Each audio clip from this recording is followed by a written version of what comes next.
نہیں ہے کہ رسمی طور پہ آئے کوئی 10-15 ہزار کا کیک لائے جناب، کوئی 10,000 پاؤنڈ، کوئی 1,000 پاؤنڈ، کوئی 100 پاؤنڈ، کوئی 400 پاؤنڈ، کوئی 600 پاؤنڈ۔ اس میلاد میں اور لوگوں کی ولادت اور اس ولادت میں فرق ہے۔ ہوتے سب بچے ہیں، ہوتے پیدا ہیں، پیدا ہوتے ہیں۔ پیدائش ایک انسانی ارتقائی نظام ہے جس کے ماتحت یہ سلسلہ موت و حیات کا چلتا ہے۔ لیکن رسم سے ہٹ کر ذرا سوچیں، کیونکہ یہ وہ سوچ ہے جو اغیار نے جس سوچ کو پیدا کیا ہے، جس سوچ کو لوگوں نے کہا کہ کون سی کوئی ایسی عجیب شے ہو گئی کہ آپ اس دن کو لے کر بیٹھے ہیں۔ اعلان نبوت تو فرمایا 40 سال کے بعد، تو 40 سال کے بعد جشن منائیں۔ اب کی بار جشن کی ضرورت کیا ہے؟ لیکن ہمارا چونکہ تسلسل ہے، ہم 40 سال کے بعد نہیں مانتے، ہم 40 سال سے پہلے والے نبی کو بھی مانتے ہیں، اور ہم دیکھتے ہیں، اور ہم کو اندھے نابینا نہیں ہیں کہ ہمیں نظر نہیں آتا۔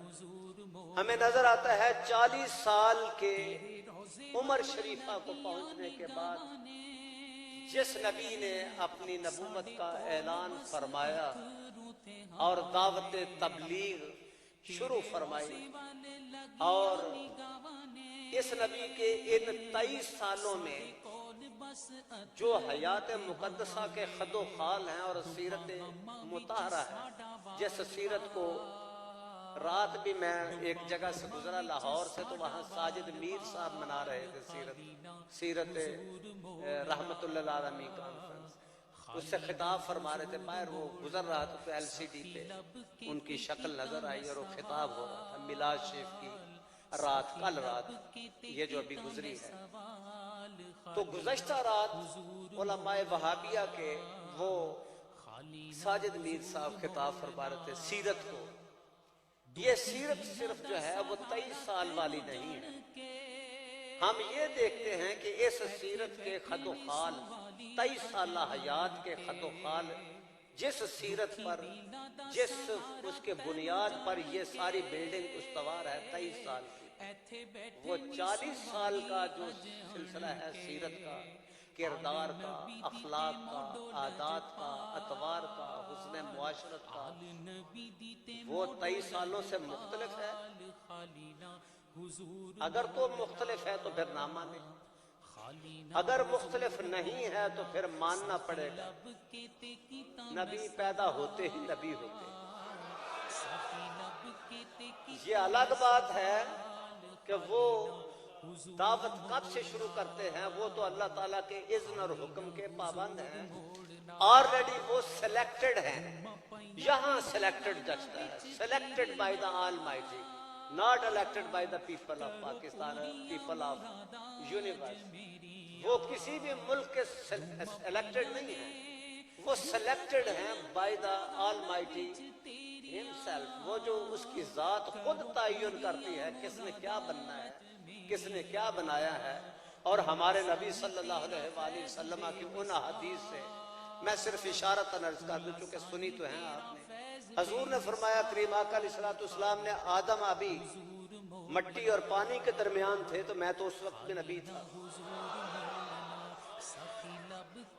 آدم پانی اور مٹی کے درمیان تھے، اس وقت بھی نبی تھا، اور جب فرمایا کہ وہ نہیں تھے اس وقت بھی میں اللہ کے ہاں آخری لکھا گیا تھا، اس وقت بھی میں اللہ کے ہاں آخری لکھا گیا تھا۔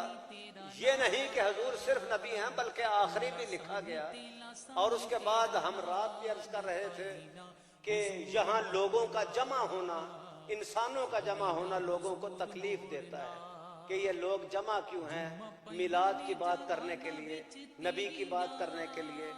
تو دھرنا بے شک دے لیں، لیکن نبی کے لیے جمع ہونا، یہاں شرک بھی ہو سکتا ہے، بدعت بھی ہو سکتی ہے، گناہ بھی یہ کر سکتے ہیں، اور پتہ نہیں کس جہنم میں ہمیں دھکیل دیں۔ بہرحال اگر انسانوں کے اجتماع پر پابندی لگنی چاہیے ان کے بقول، تو پھر خالق سے پوچھو اس پر پابندی کیوں نہیں لگاتے جس نے عالم ارواح میں انبیاء کی روحوں کو اکٹھا کیا؟ اگر اکٹھا کر کے ہی میلاد کرنا ہے یا نبی کی بات کرنی ہے تو یہ کام تو خالق بہت پہلے کر چکا ہے۔ جس نے ابھی انسان بنے نہیں، ابھی اجسام اور موجودات میں مخلوق آئی نہیں، تو جس نے عالم ارواح میں اکٹھا کر کے روحوں کو اکٹھا کر لیا، وہ بھی ناپاک روحوں کو نہیں، جنہوں نے ناپاک بننا تھا ان کی روحوں کو نہیں۔ ہم جیسے ناپاک بھی تو ہیں نا۔ انبیاء کی پاک ارواح کو اکٹھا کر کے سب سے پہلا مقدس میلاد، یہ ہے وہ میلاد جس کو ہم کہتے ہیں روحوں کا اکٹھا ہونا تمہیں تکلیف نہیں دیتا۔ اب ہم عالم اجسام میں آ گئے، وہ تو انبیاء کی ارواح ہیں، ہم تو گناہگار ہیں، وہ تو معصوم ہیں اور اللہ کے برگزیدہ اور سب سے اعلیٰ سب سے مقرب ہے۔ تو رب نے حضور کا ذکر فرمایا تو سب سے پہلے مقربین بارگاہ اپنی بارگاہ کے ان مقرب انبیاء کی ارواح میں فرمایا۔